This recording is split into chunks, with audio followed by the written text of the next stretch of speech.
लन तनालुल बिर्रा हत्ता तुनफिकू मिम्मा तुहिब्बून वमा तुनफिकू मिन शैइन फ़इन्नल्लाह बिही अलीम। सदक़ल्लाहु मौलानल अज़ीम व सदक़ रसूलुहुन नबियुल करीम व नहनु अला ज़ालिका लमिनश शाहिदीन वश्शाकिरीन वल्हम्दुलिल्लाहि रब्बिल आलमीन।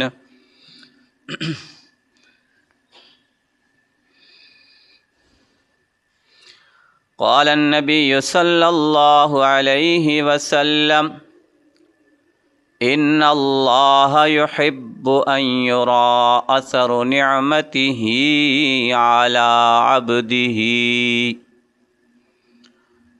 औ कमा क़ाल अलैहि स्सलातु वस्सलाम। दिल जी मोहब्बत सां दुरूद पाक पढ़ो। अल्लाहुम्मा सल्लि अला सय्यिदिना मुहम्मद व अला आलि सय्यिदिना मुहम्मद व बारिक व सल्लिम। मोहतरम अज़ीज़ दोस्तों बुज़ुर्गों, तमाम तारीफ़ूं अल्लाह रब्बुल इज़्ज़त जे लाए।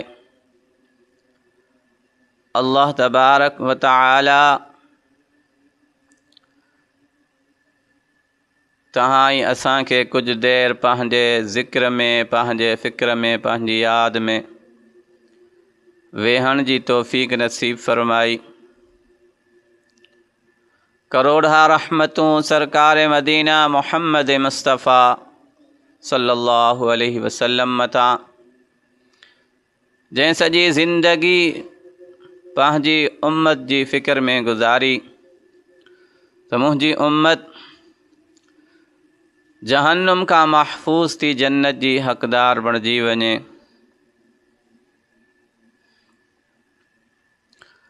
अज़ीज़ दोस्तों, क़ुरान मजीद सूरह आल इमरान जी हिक आयत तव्हांजे अॻियां तिलावत कई आहे। सोहणे नबी साईं जी अहादीस मज़ा हिकिड़ी हदीस पाक तव्हांजे अॻियां पढ़ी आहे। दुआ है त अल्लाह पाक सही सम्झण, सही सम्झाइण ऐं उन मथां अमल करण जी तौफ़ीक़ नसीब फ़रमाए। अल्लाह तबारक व तआला दुनिया जे अंदर तहाई असांखे करोड़ा नेमतूं नसीब फ़रमायूं आहिनि। जिस्मानी एतबार सां भी, माली एतबार सां भी ऐं वक्त जी सूरत में भी अल्लाह साईं तहाई असांखे करोड़ा नेमतूं नसीब फ़रमायूं आहिनि। उन नेमतनि खे हिकु त अल्लाह जी राह में भी इस्तेमाल करणो आहे ऐं उन्हनि नेमतनि खे पंहिंजे वजूद ते भी ज़ाहिर करणो आहे। जेकियूं भी अल्लाह जूं नेमतूं इंसान खे हासिल थियल आहिनि त उन्ही नेमतुनि मज़ा अल्लाह जी राह में भी ख़र्च करे ऐं पंहिंजे वजूद ते भी ज़ाहिर करे। अल्लाह से क़ुरान मुक़द्दस में फ़रमायो, लन तनालुल बिर्रा हत्ता तुनफिकू मिम्मा तुहिब्बून। तहां हरगिज़ नेकी जी क़बूलियत वारे दर्जे ते नथा पहुची सघो जेसी ताईं तहां पंहिंजी महबूब शइ अल्लाह जी राह में ख़र्च न कयो। हिकु आहे नेकी करणु ॿियो आहे नेकी इन अंदाज़ सां करणु जो उहा क़बूलियत जे दर्जे ते पहुची वञे। हिकु आहे नेक अमल करणु, ॿियो आहे नेक अमल खे इन इख़लास सां करणु जो उहा अल्लाह जी बारगाह में क़बूलियत जो शर्फ़ हासिल करे। इन में फ़र्क़ु आहे। हिकु माण्हू कंहिंखे अल्लाह जी ख़ातिर खाराए थो, खाराइणु नेकी आहे, पर उन सां गॾोगॾु उनखे तंज़ बि करे थो, उनखे ताना बि हणे थो, त हाणे इहा नेकी क़बूलियत जे दर्जे ते पहुचंदी? या माण्हू नमाज़ पढ़े ऐं दिलि में इहो ख़्यालु करे त मां मौलवी माण्हू आहियां, मां न पढ़ंदुसि त माण्हू छा चवंदा। नमाज़ त थी, पर सवाब जो जेको दर्जो उनखे मिलणो हुयो उहो मिलंदो? माण्हुनि खां बेग़र्ज़ थी अल्लाह जी ख़ातिर नेकी कयो त उहा अल्लाह जे बारगाह में क़बूलियत जो शर्फ़ हासिल कंदी। त रब साईं फरमायो, तव्हां हरगिज़ नेकी नथा करे सघो जेसीं ताईं अल्लाह जी राह में ख़र्च, हत्ता तुनफ़िक़ू मिम्मा तुहिब्बून, नेकी जी क़बूलियत जे दर्जे ते नथा पहुची सघो जेसीं ताईं तव्हां पंहिंजी पसंदीदा शइ, पंहिंजी प्यारी शइ, क़ीमती शइ, महबूब शइ अल्लाह जी राह में ख़र्च न कयो। अल्लाह जी राह में बि ख़र्च करणी आहे ऐं पंहिंजे वजूद ते बि ख़र्च करणी आहे।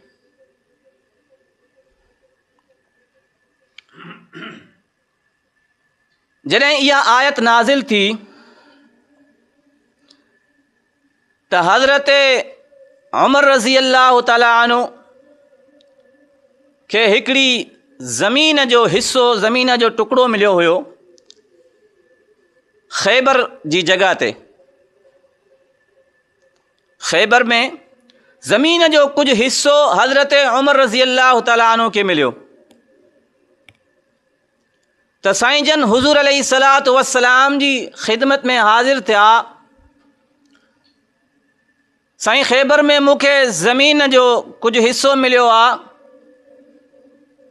हाणे उन ज़मीन जे मुतालिक़ तव्हां जेको हुकुम फ़रमायो त मां उनखे छा कयां, उनखे कीअं इस्तेमालु कयां, काॾे कयां। त हुज़ूर अलैहिस्सलातु वस्सलाम फ़रमायो, इहा ज़मीन अल्लाह जी राह में वक़फ़ कर ऐं उन जी आमदनी सदक़ो कर। हाणे इन मसइले खे चङी तरह सम्झिजो।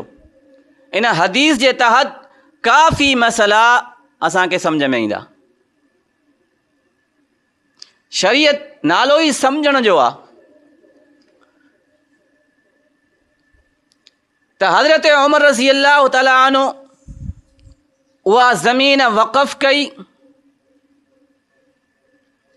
वक़फ़ करण खां बाद उन जी जेकी आमदनी हुई उहा ग़रीबन, मिस्कीनन, फ़ुक़रा, मुसाफ़िर, मुजाहिद इन्हनि जे लाइ ख़र्च थींदी हुई। हाणे इन हदीस तहत उलमा इकराम ज़मीन जे वक़फ़ जे बारे में मसइला बयान फ़रमाया त जेको माण्हू पंहिंजी ज़मीन अल्लाह जी राह में वक़फ़ थो करे त उन जा अहकामात छा आहिनि। त इन में शरीयत जो उसूल इहो आहे, जॾहिं को माण्हू पंहिंजी ज़मीन, पंहिंजी ज़ाती मिल्कियत, ईअं न पराई ज़मीन वक़फ़ करे, ॿिए जी मिल्कियत वक़फ़ न थींदी आहे, पंहिंजी ज़ाती मिल्कियत हुजे उहा वक़फ़ थींदी आहे। को माण्हू कंहिंजी ज़मीन ते कब्ज़ो करे वरी चए त मां इन ते मस्जिद ठारायां थो, पराई ज़मीन ते मस्जिद ठाराइण या उनखे वक़फ़ करणु, इहो उन वटि अथॉरिटी न आहे। त पंहिंजी जेकी ज़ाती मिल्कियत आहे उहा जॾहिं को माण्हू वक़फ़ थो करे अल्लाह जी राह में, उन ते मस्जिद ठाराए थो, उन जे मथां मदरसो ठाराए थो, उन जे मथां ईदगाह ठाराए थो, त हाणे इहा ज़मीन जो हिसो उन जी मिल्कियत मां निकिरी वियो। हाणे उहो वक़फ़ जे हुकुम में आहे त क़यामत इहो ज़मीन जो हिसो इन शख़्स जी मिल्कियत में न ईंदो। इहो चङी तरह सम्झो। पंहिंजी मिल्कियत जो जेको हिसो शख़्स ॾेई छॾियो त हाणे उन जी मिल्कियत मां निकिरी वियो। हाणे उहो ज़मीन जो हिसो न इहो कंहिंखे वेचे सघे थो, न कंहिंखे हदीअ जे तौरु ॾेई सघे थो, ऐं इन जी मरण खां बाद इहो ज़मीन जो हिसो इन जे वारिसनि में बि न विराइबो, वक़फ़ थी वियो। हाणे इन वटि इहो इख़्तियार न आहे त इन खे पंहिंजी मिल्कियत में आणे करे इन में का पोख करे, इन खे आबाद करे। हिकु भेरो मस्जिद बणी वई, हिकु भेरो ईदगाह बणी वई, हिकु भेरो मदरसो बणी वियो। हाणे ता क़यामत इहो वक़फ़ जे हुकुम में आहे। इन खे ज़ाती मिल्कियत में, ज़ाती इस्तेमाल में, ज़ाती तसर्रुफ़ में नथो आणे सघे। इन में इनजो कोई हक़ न आहे। जेकॾहिं कंहिं शख़्स ईदगाह ठाराई आहे, मदरसो ठारायो आहे ऐं या मस्जिद ठाराई आहे, हाणे उहा ज़मीन अहिड़ी जॻह ते आहे जिते मस्जिद आबाद नथी थी सघे। मस्जिद आबाद करणु मुश्किल आहे, या अहिड़ी जॻह ते आहे जिते ईद नमाज़ पढ़णु मुश्किल आहे। हाणे उनखे छा कयूं? उनखे ख़तमु करे ॿी जॻह ते ईदगाह ठारायूं, ॿी जॻह ते मस्जिद ठारायूं। त यादि रखो, उलमा फरमाइनि था त इहा हाणे हमेशह जे लाइ वक़फ़ आहे। जेकॾहिं इनखे आबाद करणु मुश्किल आहे, नमाज जी सूरत में, तालीम जी सूरत में इनखे आबाद करणु मुश्किल आहे, त हाणे इहा ख़तमु नथा करे सघो। इहा पंहिंजी हालत में बरक़रार रहंदी। तव्हां इनखे तहफ़ुज़ ॾियो, ॿाहिरों हिफ़ाज़त ॾियो, ताकी को अंदरि जानवर दाख़िल न थिए। तव्हां भलिजां ॿी जॻह ते मस्जिद या ईदगाह ठारायो, इनखे ज़ाती इस्तेमाल में न आणो। का बि वक़फ़ जी शइ आहे, को माण्हू फी सबीलिल्लाह काथी नलको हणाए थो, या को माण्हू मदरसे जे लाइ को मोटर साइकिल वक़फ़ करे थो, त हाणे उहो उन जी ज़ाती मिल्कियत मां निकिरी वियो। हाणे उहो अल्लाह जी राह में आहे। त अल्लाह जी राह में जेकी शइ इंसान हिकु दफ़ो ख़र्च करे थो, उनखे दोबारा वापसी। हिकिड़ी हदीस पाक में नबी साईं फरमायो, हदियो, जेकॾहिं को माण्हू कंहिंखे का शइ हदियतन ॾिए थो, तोहफ़तन ॾिए थो, या कंहिंखे सवाब ख़ातिर ॾिए थो, ऐं बाद में उनखां वापसि वठे थो, त वापसि मूंखे ॾे। हिकु आहे अॻिलो पंहिंजी रज़ा ख़ुशी सां पाण ॾे, अलॻि शइ आहे। जेकॾहिं हे प्रेशराइज़ थो करेसि, मजबूर थो करेसि, त इहा जेकी शइ तोखे मां फी सबीलिल्लाह ॾिनी हुई, हदियतन ॾिनी हुई, या वापसि कर। त हुज़ूर साईं फरमायो, इहो ईअं आहे जीअं कुतो उल्टी करे उनखे वापसि चटणु शुरू करे। केॾी ग़लीज़ हरकत आहे। त जेकी शइ अल्लाह जी राह में ख़र्च कई, हाणे उन में असांजो इख़्तियार न आहे त उहा घर में खणी करे घर में इस्तेमालु कयूं, पंहिंजे ज़ाती इस्तेमाल में कयूं।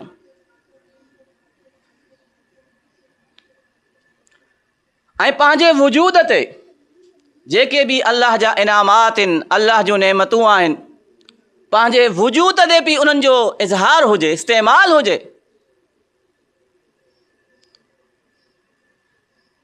जंहिं शख़्स खे अल्लाह साईं माली एतबार सां नवाज़ियो आहे, त उन जी मिल्कियत, उन जे वजूद सां बि ख़बर लॻे त इहो मालदार माण्हू आहे।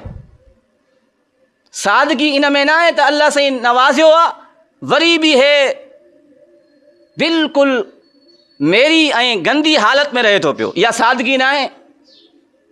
इस्लाम में इन शइ जो तसव्वुर न आहे। नबी अलैहिस्सलातु वस्सलाम फरमायो इन्नल्लाह युहिब्बु अन युरा असरु निअमतिही अला अब्दिही। रब साईं खे इहा शइ पसंदि आहे त मां पाने खे जेकी नेमत ॾिनी आहे उनजो असरु उनजे वजूद ते ज़ाहिर थिए। कंजूसी न करे, लिकाइण जी कोशिशि न करे, वधाइण जी कोशिशि न करे, जेकी नेमत मिली आहे उनखे इस्तेमालु करे। हिकु भेरो हुज़ूर अलैहिस्सलातु वस्सलाम जी मजलिस में हिकिड़ो शख़्स आयो। उनजी कंडीशन काफ़ी ख़स्ता हुई, मेरा कपिड़ा, ख़राब वार। त नबी साईं फरमायो तो वटि कुझु न आहे। उन शख़्स फरमायो साईं मूं वटि त अल्लाह जूं खोड़ नेमतियूं आहिनि। उठ बि गणायई, ॾाचियूं बि गणायई, घोड़ा बि गणायई। साईं घोड़ा बि आहिनि, उठ बि आहिनि, ॿिया ढोर ढगा गणाए, खोड़ मिल्कियत आहे। नबी साईं फरमायो त पोइ इहा मिल्कियत तुंहिंजे वजूद ते ज़ाहिर छो नथी थिए? तुंहिंजी कंडीशन पोइ अहिड़ी छो आहे? जेकी अल्लाह साईं नेमत ॾिनी आहे उहा इस्तेमालु करणी आहे। हिकिड़ी हदीस पाक में नबी अलैहिस्सलातु वस्सलाम फरमायो नफ्सुका अलैका हक़्क़ुन, जसदुका अलैका हक़्क़ुन, ज़ौजुका अलैका हक़्क़ुन। इंसान जे वजूद जो बि इंसान जे मथां हक़ु आहे। वजूद खे बि साफ़ सुथरो रखे, सुठो खाए, सेहतमंद रहे, इहो वजूद जो हक़ु आहे। ॾाढ़ी चेहरे मुबारक थिए आहे त उनखे बि साफ़ सुथरो रखिणो आहे, वारनि खे साफ़ सुथरो रखिणो आहे। वजूद खे साफ़ सुथरो रखणु इहो वजूद जो हक़ु आहे। घर वारनि ते पंहिंजी ताक़त मुताबिक़ ख़र्च करणु इहो घर वारनि जो हक़ु आहे। ऐं नबी सोणे फरमायो पंहिंजी औलाद जे मथां ख़र्च करण बि सदको आहे।